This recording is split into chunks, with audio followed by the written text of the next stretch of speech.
think we can all agree that New Orleans, one of America's great cities, deserves a break. And now it's getting one, a big one, courtesy of some of the world's most profitable movie studios and most powerful stars. ABC's Byron Pitts tonight on why the Big Easy is now known as Hollywood South. I've been looking for you, Lone Star. What do blockbuster hits like Dallas Buyers Club Ain't nothing out there can kill Ron Woodruff in 30 days. and 12 Years a Slave have in common? 500 pounds of cotton, day in, day out. Oscars, of course, and New Orleans. We also have to thank the great city of New Orleans. Parker? Who knew when you think Hollywood, it's now time to think a different L.A., Louisiana, now affectionately known as Hollywood South. A-listers like Sandra Bullock and John Goodman all have homes in New Orleans. I'll step outside in the morning on the porch, and there's like a group of 30 people there for the Garden District tour, and they don't want to see me, they want to see the house. Remember Brad Pitt tossing a cold one to Matthew McConaughey? The French Quarter, the famous to the shameless, have a long history. Action! We were welcomed on set behind the scenes of the action comedy Mr. Right, starring Anna Kendrick. What do you like about working in New Orleans? I'm obsessed with it so far. Just everything about it it's so unique. There's just absolutely no other place in the country like it. Mr. Right is one of 14 films and TV shows currently in production in New Orleans, far outpacing Hollywood. Sure, there's no party like a New Orleans party, the music, the food, the beignets. But those are not the main reasons movie producers are choosing the Big Easy in the Bayou State Action! Action! over familiar haunts like Los Angeles and New York. The producers of Mr. Right were almost giddy to tell us. Why New Orleans of all places? We're thinking about Puerto Rico at one point, Colombia, Toronto, Georgia, and the one big reason we ended up coming here was the tax credit. This movie would not get made if we didn't shoot it in New Orleans. That's right, tax credits. Not sexy, but it sells. Movie makers get a 30% tax break from the state of Louisiana and even more if they hire local crews. Compare that to 20% in California and Georgia. For Louisiana, that meant over $800 million added to the local economy last year. Are we moving the camera position?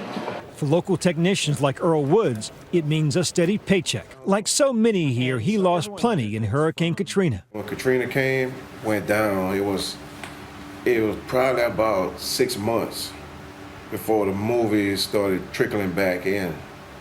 But I think the movie and film business helped rebuild the city financially a lot.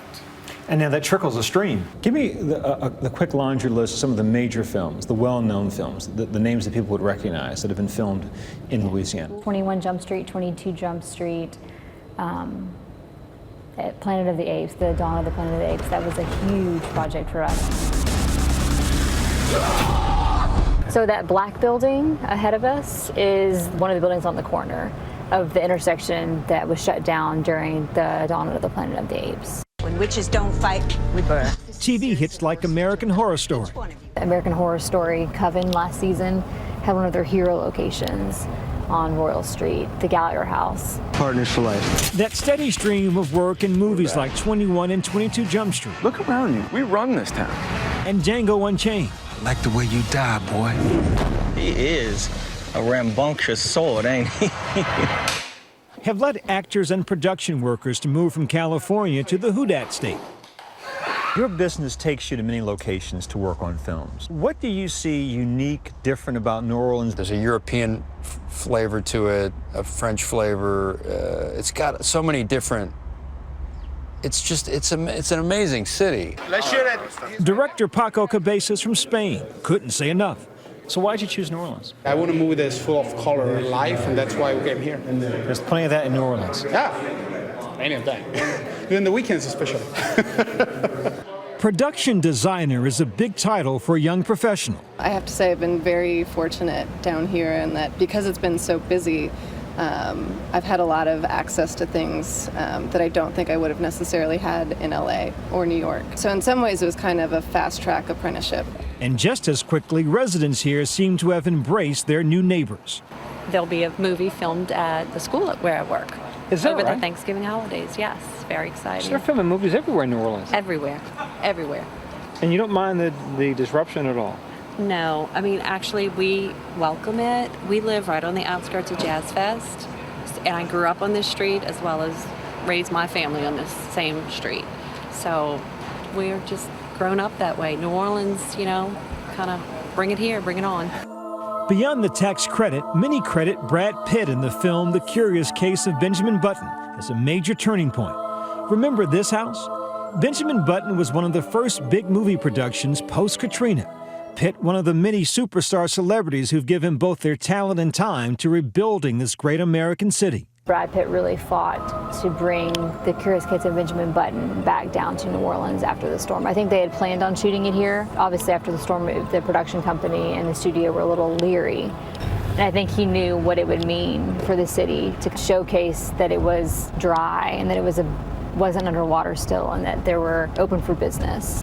Yes, neighborhoods to intersections. New Orleans is open for business, the city providing a gumbo of creative options. And this is a perfect example of diversity in settings that New Orleans provides. One day we're in an old mansion, today we're in a park covered in Spanish moss. Two different settings, just blocks apart. Today, Louisiana is the movie-making capital of the world, a place where all, tiny tail stick, especially the eccentric, have always been welcome. It's been written, you've called yourself eccentric. Yeah. Seems like New Orleans is the right place for you then. Well, certainly with this shirt, I fit in. I was about to say, is there a volume on that shirt? Yeah, there's like, I think it takes batteries. I do fit in here. Yeah, people are not afraid to kind of let their freak flag fly. And film it at the same time. Action! For Nightline, I'm Byron Pitts in New Orleans.